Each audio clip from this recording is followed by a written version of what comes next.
You wanna know who I am? Folks call me the Bone Man, ain't my real name, but it's the one that stuck. Tonight on Requiem Radio, I want to tell you a story that starts with something true, and that's always where the trouble begins.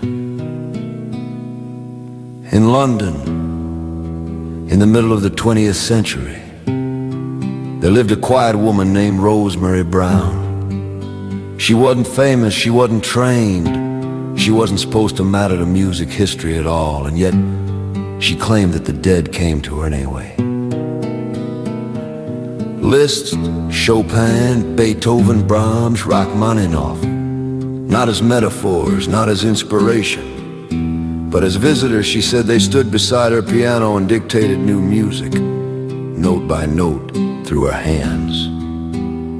And the strange part is she didn't write garbage. She wrote music that sounded like them, enough like them that serious composers, critics, and conductors couldn't quite laugh it off. Not comfortably. Some called her a fraud, some called her delusional.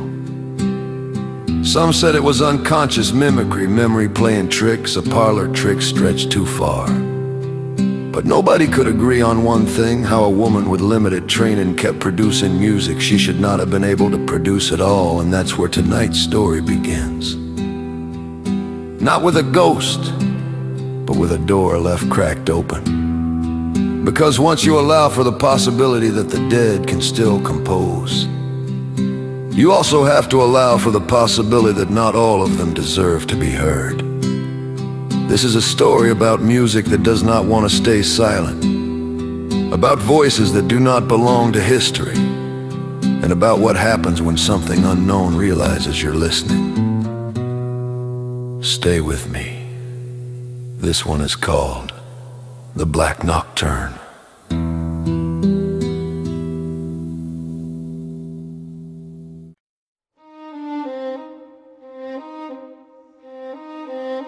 They called her mad, or a liar, or even worse, a fraud. But if you had stepped inside that cramped London flat during the winter of 1971, you might have heard it too. You might have heard music no mortal hands could play, pouring from a battered upright piano whose strings hadn't been tuned since the Blitz. Rosemary Brown wasn't a widow by marriage, but by affinity. She had lost more than a husband. She had lost herself to the dead. They came first as whispers in dreams: Liszt, Beethoven, Rachmaninoff. Chopin wept when he played for her. He told her he hated what had become of pianos and how stiff and cold the keys felt now. She wrote about their visitations in crooked handwriting. She wrote sheet after sheet of dictated sonatas and fugues and preludes, each signed with ghostly initials. Musicologists scoffed that they were too simplistic and too uneven. But others heard something different. They heard a melody not meant for this world. Then came the night of the Black Nocturne. It was cold that evening, the kind of cold that creeps inside your joints and settles like regret. Rosemary had been asleep in her chair with a candle burning low beside a copy of Liszt's Transcendental Etudes. She woke to a knock, not on the door, but on the piano lid. 3 soft taps, then silence, then music. Her fingers moved over the keys without command, like marionette strings pulled by hands unseen. The music that came out was foreign and terrifying. Dissonant chords bled into one another, unresolved and aching. Notes rose and fell in an architecture that felt like a cathedral turned inside out. It wasn't Liszt. It wasn't Chopin. It was someone else. It was someone new. When she finished, the candle had gone out and her hands were bleeding from the speed and violence of her own playing. She wrote the piece down, every bar, every phrase, and titled it The Black Nocturne Dictated by X. The next morning, the neighbors complained of hearing someone screaming from her flat. It was not Rosemary, but someone male, someone loud. They said they heard pounding, dragging footsteps, and the scraping of furniture. But when police arrived, the flat was silent. Rosemary sat at the piano, smiling, humming the melody she claimed had come from a composer who had never lived and never died. That night she dreamed of a room with no walls, just stars. There were figures in the distance who were pacing, each of them muttering broken phrases in German, French, Russian.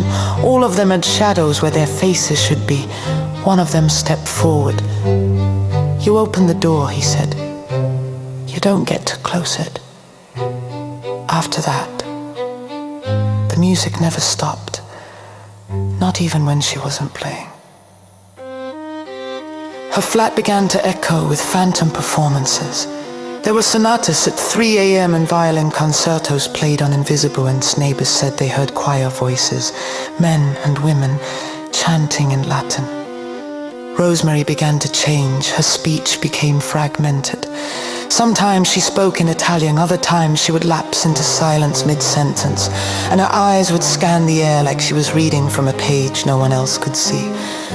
One afternoon, a young composer named Malcolm Ferris visited her with a tape recorder.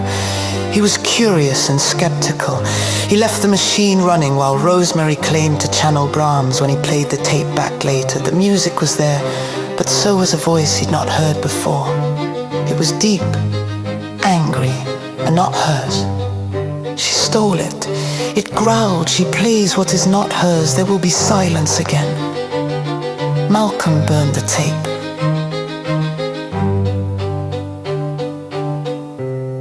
In her final year, Rosemary stopped sleeping entirely. She said they wouldn't let her.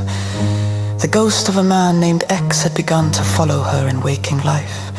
He didn't speak, but only watched. The last manuscript she ever wrote was never published. It was a single-page orchestral score titled Elegy for the Forgotten Timpanzer. It ended mid-measure, with a rest. No one knows what happened to Rosemary's piano. Some say it was destroyed. Others say it was sold at auction and ended up in a hotel in Vienna. But guests sometimes complain of a piano playing itself in the middle of the night. A single melody, unplaceable, always unresolved. You've been listening to Requiem Radio, where music bleeds into the supernatural. And that was the Black Nocturne. Some folks will tell you there's a rational explanation for everything you heard tonight. They'll say memory is clever, that imitation is powerful, that the mind can learn a language it doesn't remember learning. And maybe that's true. But here's the thing I can't get past. If the dead truly have nothing left to say, why do they keep finding people willing to listen? And if that music was only imagination, only echo, only wishful thinking, then why does it never seem finished? Because unfinished things don't rest easy. They wait. Ain't gonna be no more tonight. Y'all rest easy. And don't let the dark drive you home.